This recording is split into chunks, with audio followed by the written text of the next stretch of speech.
Coucou beauté de l'univers, bienvenue dans le podcast Tu mérites un amour. Je suis Sarah Benziane et l'une de mes missions, c'est de t'aider à exprimer clairement et simplement tes besoins et tes valeurs, que ce soit dans tes relations amoureuses pour arrêter d'enchaîner les relations foireuses, que ce soit pour lancer ton business, notamment ton business en ligne si tu es dans la relation d'aide, et je t'accompagne à faire tout cela, y compris dans ta vie personnelle, dans ta vie sociale, dans ta vie familiale, dans ta vie amicale. L'idée c'est vraiment de t'aider à te reconnecter à toi en fait, et à incarner la personne que tu veux devenir et qui est déjà là, qui est déjà en route mais que tu n'as peut-être pas encore révélé. Installe-toi confortablement parce que dans ce podcast on va échanger sur plusieurs sujets, plusieurs thématiques comme les relations amoureuses, l'argent, la sexualité, le business, la religion,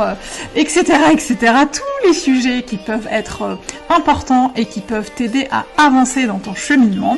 Prends un petit plaid, une petite tisane, un petit café, mets-toi bien, peu importe, l'essentiel c'est que tu sois avec nous et je te retrouve tout de suite pour l'épisode du jour. C'est parti.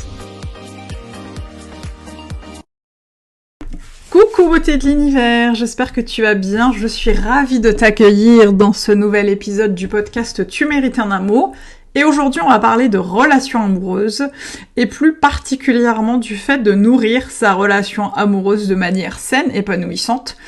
pour pouvoir faire en sorte qu'elle soit toujours drivée de manière saine et qu'elle puisse durer dans le temps, être pérenne, et permettre aux deux personnes qui composent la relation amoureuse, du couple amoureux, de kiffer, tout simplement, de kiffer sa vie, de kiffer sa life. Pourquoi je te parle de ça? Parce que très souvent, je vois venir à moi des femmes, des personnes que j'accompagne qui, en fait, veulent créer une relation amoureuse fusionnelle avec l'autre, en pensant que c'est ça qui fait la réussite de la relation amoureuse, en pensant qu'il faille absolument faire tout ensemble, que il faut avancer dans la même direction pour tout, qu'il faut avoir les mêmes avis pour tout, et que c'est ça qui ferait la réussite de la relation amoureuse. Du coup, je voulais clarifier 2-3 choses avec toi aujourd'hui au sujet du fait de nourrir sa relation amoureuse. Pour moi, il y a déjà, ce qui est important, c'est de distinguer la relation amoureuse en tant qu'entité à part entière. Il y a toi, il y a ton date, ton compagnon ou ta compagne, ta femme ou ton mari, et vous construisez ensemble une relation amoureuse qui peut être plus ou moins épanouissante en fonction de ce que vous y mettez dedans. Et c'est important de comprendre que c'est quelque chose, c'est vraiment la troisième personne, la tierce personne de la relation amoureuse. Il y a toi, il y a lui ou elle, et la relation amoureuse. Et pour moi, c'est important de partir de ce postulat-là, parce que très souvent, on oublie que la relation, c'est quelque chose qui est nourri par les deux personnes qui composent le couple, et on va avoir tendance à toujours vouloir faire qu'une personne, être fusionnel, tout faire ensemble, se compléter, etc., etc. Donc ça, c'est bullshit, et il faut revenir à ce qui est important pour pouvoir réussir à construire des relations qui durent, et ce qui est important, c'est qu'il n'y a pas forcément à chercher quelqu'un qui nous complète, parce que t'es déjà à 100%, t'es déjà complète à 100%, parce que tu existes, parce que tu as envie de construire une relation amoureuse épanouissante, et t'es pas à 50%. Il n'y a pas besoin d'aller chercher quelqu'un qui te complète à 50% pour que tu sois à 100% et dire « Oh, super, il me complète » ou « Elle me complète » et on se complète bien. Ça, c'est vraiment... ça peut vraiment, je trouve que c'est un bullshit qui peut qui peut susciter pas mal de dégâts, parce qu'on va avoir tendance tout le temps à chercher quelqu'un qui va nous compléter, qui va combler nos failles, qui va nous rassurer, etc., etc., alors que c'est pas le rôle de l'autre, que de venir régulièrement et systématiquement nous sauver ou nous compléter, parce que simplement on est déjà à 100%. Donc ça c'est dit, c'est posé, et à partir de là, ce qui va être important aussi à comprendre, c'est que la relation amoureuse, c'est un peu comme une grande, je sais pas, un grand faitout dans lequel tu vas mettre des ingrédients. Je donne l'exemple de la cuisine parce que j'adore cuisiner et pâtisser. Mais du coup, c'est comme si tu voulais faire un gros gâteau super délicieux, un gâteau au chocolat moelleux,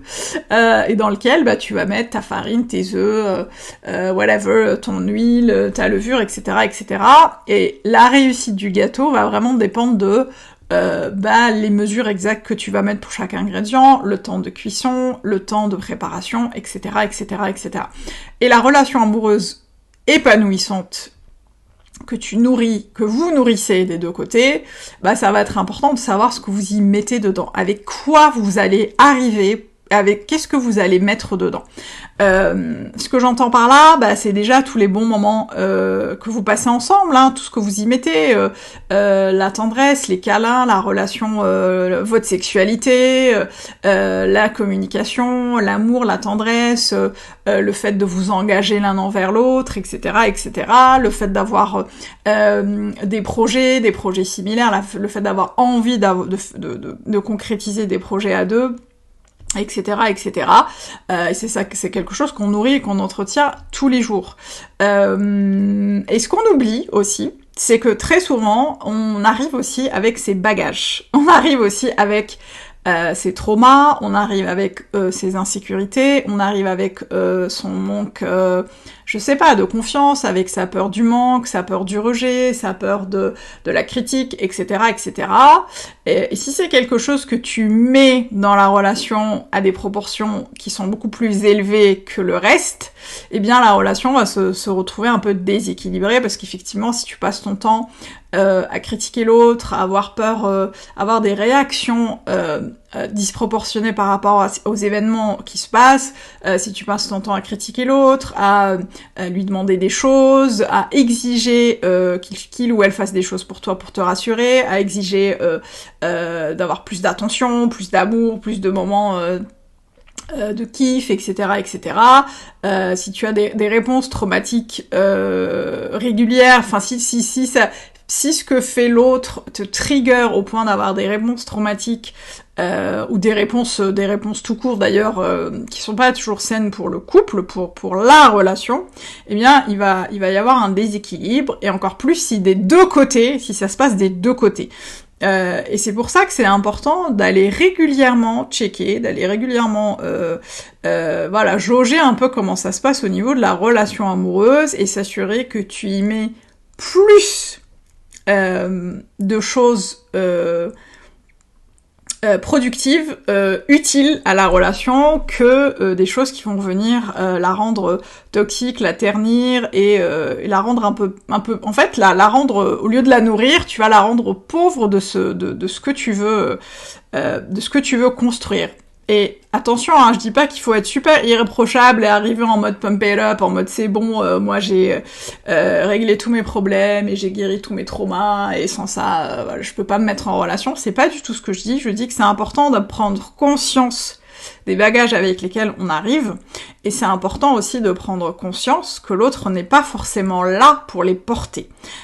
Et que la relation n'est pas forcément là pour les porter, et que c'est important que chacun prenne ses responsabilités dans la relation pour qu'elle puisse se nourrir. Et c'est un peu comme la plante qui grandit de jour en jour, parce qu'on vient lui donner le bon engrais, l'arroser au bon moment, ne pas la surnourrir, la suralimenter, et l'exposer convenablement au soleil ou pas. Et c'est important de vraiment garder en tête ces notions-là pour la relation, parce que c'est vraiment une entité à part entière. C'est à toi, encore une fois, il y a lui ou elle, et la relation que vous construisez. Et ça permet aussi, en fait, de vraiment de prendre conscience, si ce n'est déjà fait, de la singularité de chacun, de l'authenticité de chacun, de la que chacun soit dans son